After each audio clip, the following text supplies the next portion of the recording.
হাজারো সবুজের মাঝে একটি রঙিন বৃক্ষ, এ যেন বাংলাদেশের জাতীয় পতাকার প্রতিচ্ছবি। এমন দৃশ্যে দেখা মিলেছে বাংলাদেশের সিরাজগঞ্জ জেলার সর্বোচ্চ পরিবেশ বান্ধব একটি শিক্ষা প্রতিষ্ঠান মেডিকেল অ্যাসিস্ট্যান্ট ট্রেনিং স্কুল ম্যাটসে।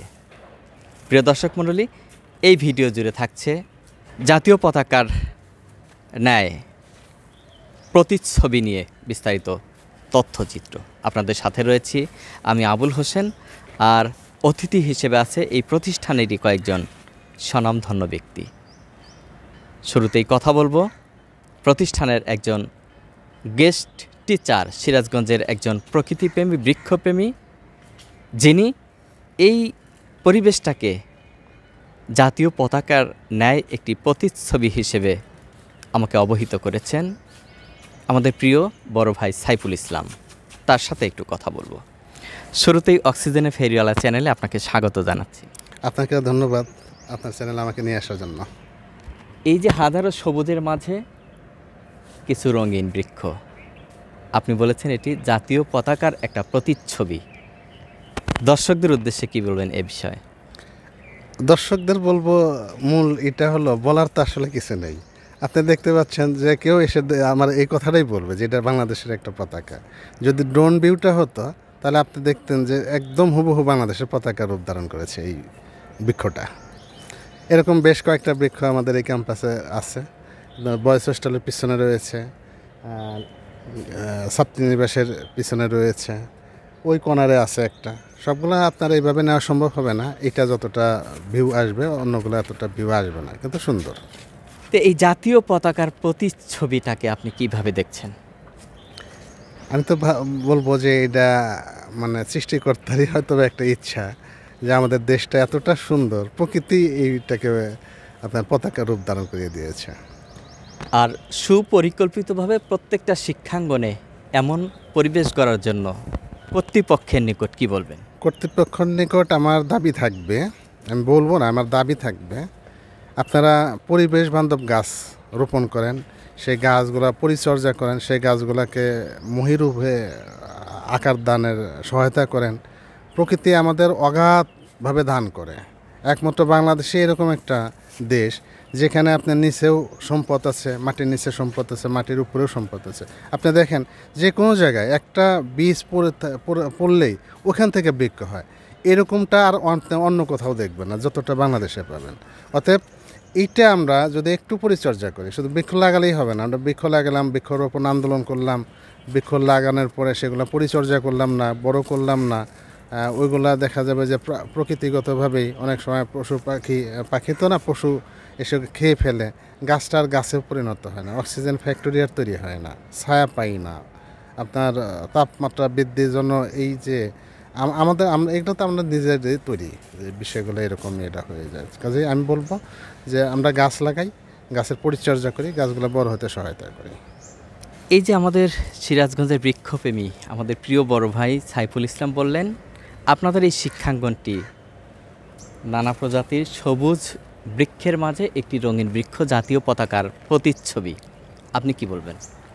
আমি বলছি যে সাইফুল ভাইয়ের কথা, আমার কথা, উনি যে কথা বলছেন যে আমরা সবাই মিলেজুল গাছ লাগাই, পরিচর্যা করি, হ্যাঁ, এবং আমাদের এই ম্যাটসের মতন অন্য অন্য ম্যাটসে সবাই যান, স্টাফরা, কর্মচারী মিলে আমাদের সেরকম মেডিকেল অ্যাসিস্ট্যান্ট ট্রেনিং স্কুলের মতন সবাই গাছ লাগায়, এবং এটা ওনাদের কাছে আমি অনুরোধ করতেছি। আপনি একজন শিক্ষার্থী হিসেবে এই যে জাতীয় পতাকার ন্যায় একটা প্রতিচ্ছবিকে কিভাবে দেখছেন? আমি ঠিকই একদম সম্মানের সাথে দেখছি, কারণ আমাদের শিক্ষা প্রতিষ্ঠান, আমি যে প্রতিষ্ঠানে পড়াশোনা করছি এখানে 300-র অধিক শিক্ষার্থী আছেন। তার আশেপাশে আমাদের শিক্ষা প্রতিষ্ঠান গোটা সিরাজগঞ্জ শহরের মধ্যে, সিরাজগঞ্জ জেলার মধ্যে একটা হচ্ছে সবুজময় শিক্ষা প্রতিষ্ঠান। চারিদিকে তাকালে শুধু গাছের উপর গাছ, চারিদিক সবুজ, আর তার মাঝে বয়ে আছে একটি লাল ফুলের কৃষ্ণচূড়া গাছ, যেটা আমাদের বাংলাদেশের পতাকাকে, জাতীয় পতাকাকে বহন করছে। প্রতি কী পরামর্শ রয়েছে? সবার প্রতি পরামর্শ যে সবুজময় বাংলাদেশে এখন যে পরিবেশ, জলবায়ুর দিক থেকে আমাদের দেশ এখন হচ্ছে অধিকতম তাপমাত্রার দিকে চলে যাচ্ছে, যেটা 40-এর উপরে ছেড়ে যাচ্ছে, যা খুব হিটওয়েভের কারণ। এই হিটওয়েভের কারণে আমাদের উচিত যেখানে গাছপালা থাকে, যেমন আমাদের ক্যাম্পাসটা সবুজময়, তার জন্য আমাদের ক্যাম্পাসের প্রত্যেকটা আমরা হল রুমে যে আমরা যেখানে থাকি ছাত্রাবাস, আমাদের রুমগুলো কিন্তু ঠান্ডা। কারণ ঠান্ডা হওয়ার কারণ হচ্ছে আমাদের গাছপালা বেশি আমাদের ক্যাম্পাসে। তেমনভাবে যদি আমরা গোটা বাংলাদেশে গাছ অধিক পরিমাণে সবুজময় করতে পারি, গাছ লাগিয়ে বৃক্ষরোপণ করে, তাহলে আমাদের পরিবেশটা ঠান্ডা হবে। প্রিয় দর্শক, আমি দেখতে পাচ্ছি একজন প্রবীণ মানুষ মনের রঙে হয়তো রঙিন গাছের ছবি উঠাচ্ছে। আমি তার কাছ থেকে একটু অনুভূতি জানবো। ভাইজান, এই যে ছবি উঠাচ্ছেন, হয়তো মনে একটু রং লেগেছে, জি, একটু বিস্তারিত যদি একটু বলেন। ভালো লাগে এই ফুল, এই গাছপালা দেখে খুবই ভালো লাগছে, এই জন্য আমি একটু ছবি তুলতেছি আর কি। পরিচয়টা যদি একটু। আমার নাম মোহাম্মদ জালাল উদ্দিন, আমি এই ম্যাটসিরি স্টাফ, বুঝছেন। এই গাছটার বয়স কত বছর? এটা 25-30 বছর হবে আর কি এই বয়সটা। সবুজের মাঝে রঙিন বৃক্ষ, জাতীয় পতাকার প্রতিচ্ছবি, জি আপনার দাড়ির সাথে হুবহু মিল ফুলের। জি, অনুভূতিটা কি? খুবই এর জন্য খুবই ভালো লাগলো, বুঝছেন, আমার খুবই ভালো লাগছে আর কি। আরও একজন শিক্ষার্থীকে আমি দেখতে পাচ্ছি ছবি উঠানো, আমি তার কাছেও জানবো। ভাইজান, আপনার পরিচয়টা একটু বলতেন। আমার নাম মোহাম্মদ আশরাফুল আলম। অনেক নাই, ছবি তুলে কেমন লাগছে? অনেক ভালো লাগছে। আচ্ছা, এই পরিবেশটা কেমন লাগছে আপনার? পরিবেশটা অনেক সুন্দর, এরকম পরিবেশ আর সব জায়গাতে পাওয়া যায় না। আচ্ছা, ওই যে আপনাদের একজন শিক্ষক বলেছেন সবুজের মাঝে রঙিন বৃক্ষ একটা জাতীয় পতাকার প্রতিচ্ছবি, আপনার কি মনে হয়? তার এই উক্তিটি যথার্থ। আমি চাই সকল প্রতিষ্ঠানই এমন হোক।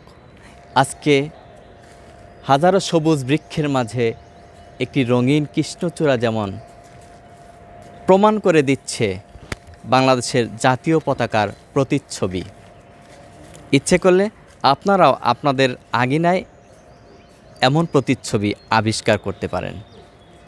প্রচণ্ড তাপদাহ থেকে রক্ষা পেতে এবং আপনার প্রতিষ্ঠানের আঙিনাটাকে পরিবেশ বান্ধব করতে প্রচুর পরিমাণ বৃক্ষ রোপণ করে সবাইকে ভালো রাখবেন, এই আশা প্রত্যাশা রেখে বাংলাদেশের সিরাজগঞ্জ জেলার মেডিকেল অ্যাসিস্ট্যান্ট ট্রেনিং স্কুলের একটি নতুন আবিষ্কার, হাজারো সবুজের মাঝে একটি রঙিন বৃক্ষ যেন একটি জাতীয় পতাকার প্রতিচ্ছবি, এই বিষয়টি তুলে ধরা অনুষ্ঠান থেকে আমি আবুল হোসেন আজকের মতো বিদায় নিচ্ছি।